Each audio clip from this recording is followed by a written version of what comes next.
Howdy. We're going to be looking at Saryn. This is not an in-depth Saryn guide. This is actually specifically targeted at Archon Shards for Saryn. And what I think is worth running, and some other interesting things, I suppose.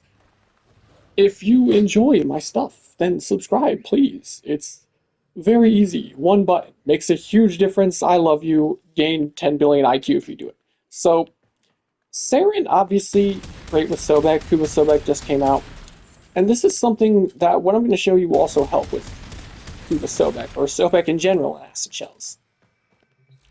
Now, Saryn is broken. Many people know that. That's not unknown information. She's probably the most broken Warframe in the game. Her and Revenant both desperately need nerfs. I probably just pissed people off by saying that, but sorry, it's the truth.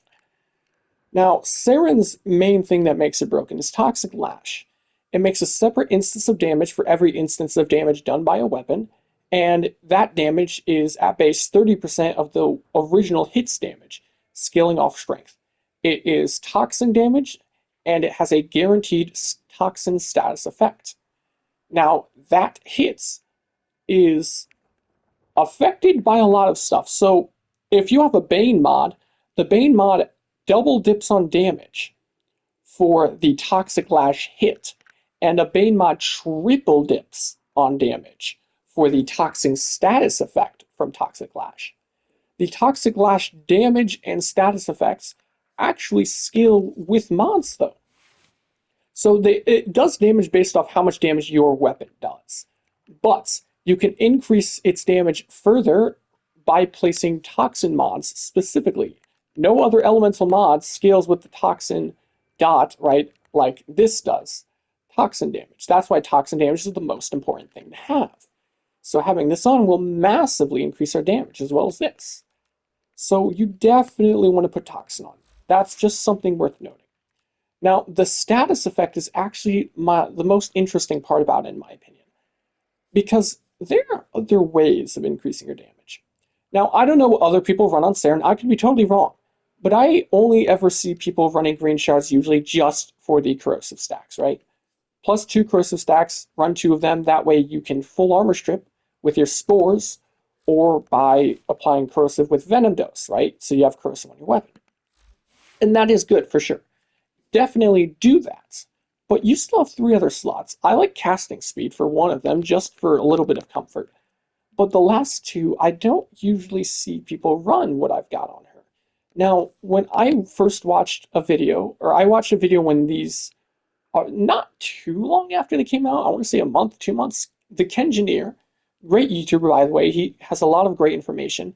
He did a video talking about the Emerald Shards and the sort of uses they would have. And he said that it's not really worth yet running because, or this version of it, the Toxin status effect deals 45% more damage. He said that this didn't really have value, that you could use it, but it wasn't worth it. I strongly disagree in the case of Saryn, and actually there is a case to be made with other weapons where you're dealing mainly toxin damage over time. It doesn't affect the toxin hit, only the dot status effect, but it is multiplicative. And it's 45% from a Tau Forge, 30% from a normal one. Some other weapons that can heavily benefit from that are like Serrata with a forced toxin proc. That will give it much more damage. But because we always have forced toxin procs on every weapon we use with Toxic Lash, this is a lot of extra damage.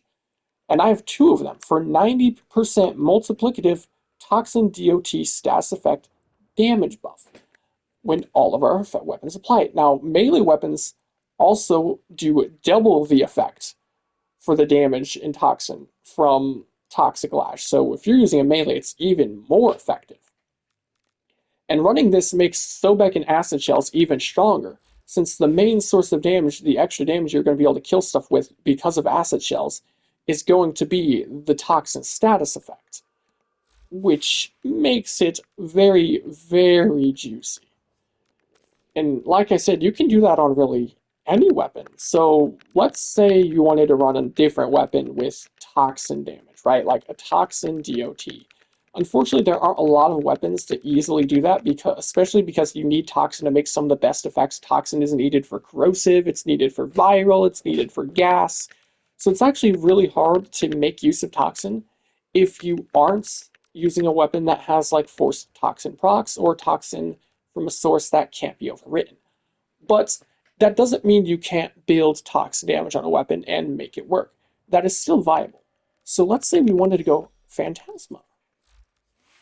We'll put on Phantasma. This is the same build I showed in my Phantasma build video, but we will be replacing heat damage entirely for toxin damage instead. So we'll put that on. Contagious spread, then we'll replace the 60-60 with heat with the 60-60 toxin. Then we just need to replace. Oh wait, actually you don't need replace place. Something I forgot to mention is toxin mods affect the damage of your toxic lash effects regardless of whether or not you are dealing toxin damage on the weapon itself. It's only all that matters is that there's toxin mods on it, okay? It can combine to make gas here like it does, but you can have not gas on it and make it work. But right now, I want to show it because show how green shards can work on someone not like Saryn. So I'm not going to be casting or what is it? I'm fucking schizo right now. I guess okay. First, I'm not going to cast Toxic Lash with a Toxin build. We are going to want to strip the armor though. That's going to make a pretty big difference. So we'll replace this with literally anything else that has more damage. So I guess we could go. Where is the damage mod? I guess we could go repeater clip just for even faster fire rate. Though our ammo's going to get nuked even harder now. Pause enemies. First, we're not going to armor strip, and we're not casting Toxic Lash or anything. This is just like a million Toxic blocks. As you can see, Toxin does not work very well. Not against armored units. Armor heavily resists Toxin, which is a big problem for us. We want them to not resist Toxin damage. So if you can armor strip, that's going to make this much better. In Saryn's case, well, you know, she has her spores, so that fixes the problem entirely. Now that they're all stripped, look at that dude.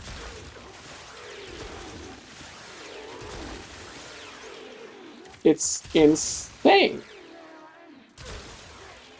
You can do a lot of damage. Then if you were to add Toxic Lash in, oh my god. Cast that shit. Now look, even with their armor, they're going to take a decent bit of damage. Not as much as one would like. But you can see that that's a lot more than before. Look at that, over 1,000 toxin procs. Now I'm not getting consistent headshots either. Headshots would increase this damage even more. Oh, I also didn't have Shock and Vendetta proc. Look at that. Oh my god. There's a lot of damage. It's beautiful. So yeah, Toxin. You can very much make use of it. Another weapon that's able to make use of it, where is it? Since the damage it deals is so low, especially compared to acid shells, you could run Prisma Obex with its augments. Where is the augments? I think I might have actually sold it and then I know I bought it back, but that means it's going to be unranked. Yeah, shit. In a 2.5 meter radius. Well, fuck. That's not a big enough radius to show. But this, normally at max rank, it only does 20% enemy max HP, but you can make use of it, but I guess we're not going to be able to show that here. Instead, though, do I want to do a Tenet Detron? We'll show it. I'm going to do a Tenet Detron video, but let me show this real quick. Thermagnetic shells. 6 meters and only 40%, so it's actually way worse than acid shells. Still very, very viable augments. And since we want toxin, we're actually going to want to... Oh wait, we already have a little bit of toxin. Not as much as one would like, but we can get corrosive from Saryn, so bam, pathogen eyes. Then we're going to switch to this. Another thing is, you know, Roar. Put Roar in your Saryn, that's going to be able to do, since it counts as a Bane mod, that's double dipping on Toxic Lash, double dipping on dots, and triple dipping on the Toxic dots from Toxic Lash. That's a lot of fucking damage. Way more damage than anybody realistically needs. So let's try this now. Shabam, shabam, shabam. And we don't even have stacks on the weapon yet. That's insane. Look at that. One shot. 68 toxin status effects. The fuck? Let's start stripping your armor set. They're obviously just gonna get one shot at this point.